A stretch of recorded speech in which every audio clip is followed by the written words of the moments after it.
In this episode, we go over the epidemic of fake and expired drugs in Nigeria, a woman filming and abusing a mother for taking her daughter to her work, and what happens when a governor finds a contractor using poor materials for a project. All that and more in this episode. Should child labor be legal in a country like Nigeria? Well, that's the question a lady asked when she took a video of a mother who took her daughter to her work sweeping. To the estate security. If you want to come and do your job, you do your job, but you don't bring an 11-year-old girl as early as 4:35, 6 for child labor. Do we understand that? Do we understand? I'm not going to listen to your predicaments today. I can give you time to listen to your predicaments, but don't ever bring this girl out. Drop the broom, go and sit down there. Sit down there. Until you're done, then you can go back home with her. Is that okay? Yes. You come here how many times a day? It's Monday to Saturday. Monday, Tuesday, Wednesday, Thursday, Friday, Saturday. Okay. So that means that peradventure, I might still jam her again. Right? It's only during the holidays, but she's going to school. Okay. Good morning. Okay. She's going to school. Yes, because today is public holiday, that is why she followed me. So who is supposed to stay with her at home? She's supposed to stay with her younger ones, How old are the younger ones? 8 and 6 years. So who is staying with them now? His own husband. Your husband is staying with them at home. Okay. So why are you here? Why did you come all the way from Oworo to Ikoyi to be sweeping by 5 a.m.? There's someone that connected me to the work. Okay, so it's a job that pays you. Okay, so very well. That means there's no issue. So if that be the case, she's not part of this. Okay? Child labor is wrong. You can tell her to sweep the premises where she lives, your house, the living room. That's training. But not you bringing somebody all the way from Yanoworo to Ikoyi to come and be sweeping. Is not allowed. Okay, madam? If you try it again, if I see her, that's the last day you will see your daughter. We're going to take her into custody where she'll be properly taken care of. Because I want to assume that you cannot afford to take care of this child. That's why you're exploiting her now. Do we understand that? Thank you. Like, it's actually the audacity for me. What makes she think that she can command a mother on what to do with her daughter? See, there are times when someone can do this. Like, if you see a mother assaulting or abusing a daughter, yes, by all means, step in. But in this particular case, is there really a need? But the thing that makes me so angry is, why would you record and post this? Why are you trying to embarrass the mother? For what reason? Listen now, in a perfect world, children aren't supposed to be doing work like this. They're supposed to be watching TV or maybe getting ready for school or being with their friends. But it's not a perfect world we are in. In fact, far from it. If you see a daughter helping her mother sweep and you feel some type of way, a rational and well-meaning human being will maybe give the mother a job, give her money, encourage the daughter, or maybe try to provide some school fees for the daughter. Your first thought shouldn't be to record this. It's so out of touch, it's insane. And the best part about this is that she posted it on her Instagram. What was she expecting? Was she expecting flowers or applause for doing this? But then it backfired and she got a lot of backlash. Tunde Onakoya, founder of Chess in Slums, who is actually a modern Nigerian hero. He should be the face in our 50,000 Naira notes when Naira eventually crashes to 50k to $1 in 2042. Well, he promised to fund the daughter's school in Three University. The woman, seeing all the backlash she's getting, then posted an apology video. He told me that somebody posted that.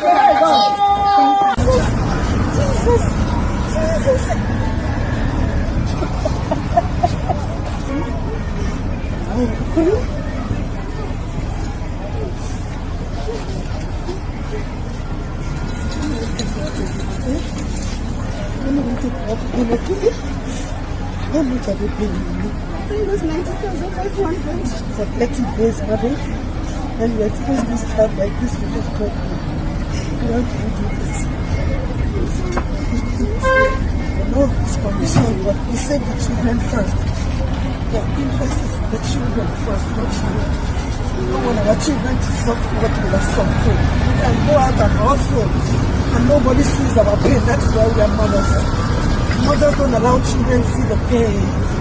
You can go out and hustle, but not in front of your child. Still, she's trying to lecture the mother. So first of all, before we go nitty-gritty, something is very important, and that is our mental health and mutual respect for every child and every mother. When I saw this woman this morning, I knew something was wrong. But without being sentimental and emotional, looking at where we're coming from, the child was the priority for me. And that was why I said we would attend to her case, I would listen to her, and then we can come around to help her.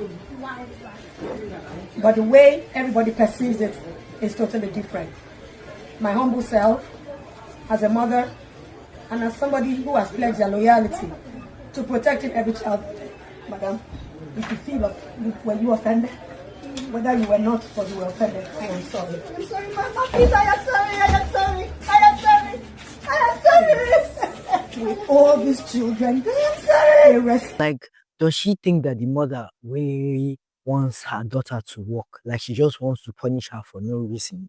It is out of necessity, my sister. Funny thing is, in my opinion, if she came out and stood her ground and said, no, I'm not going to apologize, I don't think I did anything wrong, I personally would have respected her more. Really, if you believe children shouldn't be doing things like this to the point that you even took a video and posted it on your Instagram, then small backlash shouldn't make you change your mind now. This just showed me the only reason she took the video was for internet clouds. Well, at the end, the video did bring good things for the mother and the daughter, so I guess that's all that matters. The governor of Jigawa State, Malam Umar Namadi, made an unscheduled visit to inspect now let me say this slowly, a 10 billion naira erosion project dam, and found some slight issue with it. Look at this. Why would that look at what is happening? Look at this. Look at this. Tell me that.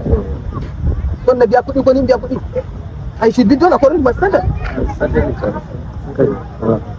Why tell me, sir?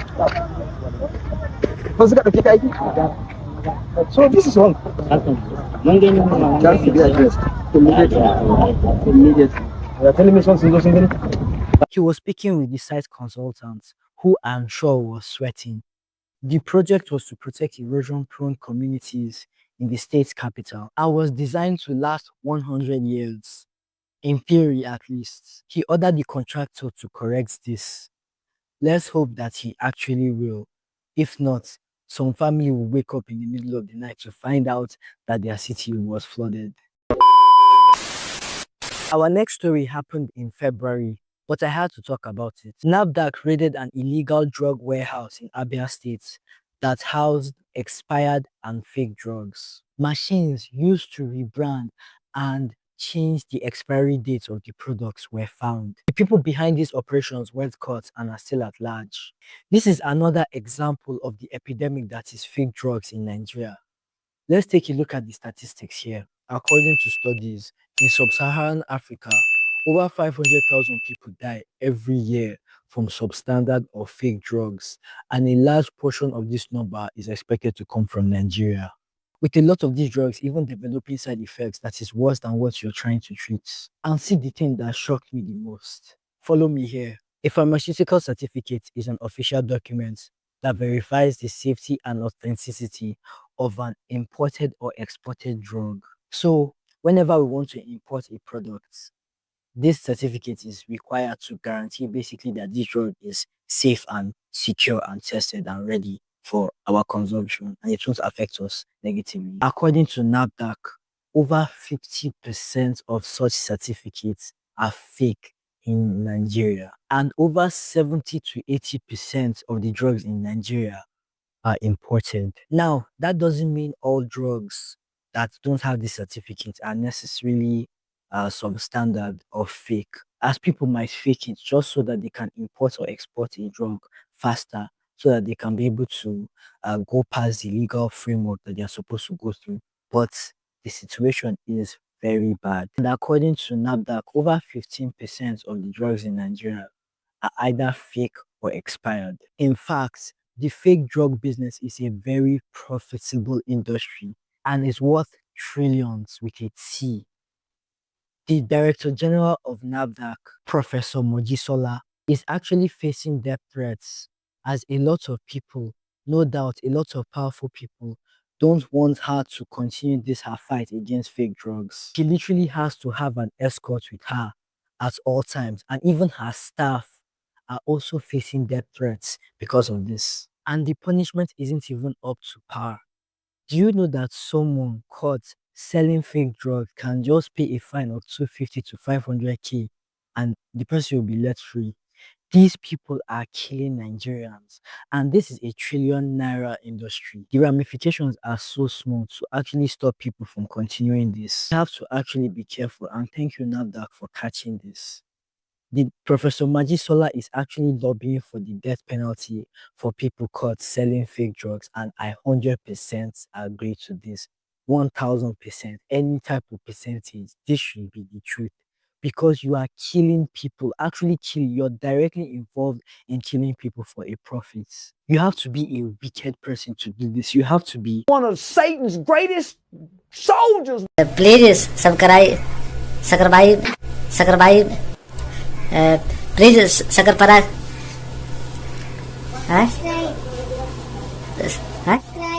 Please subscribe.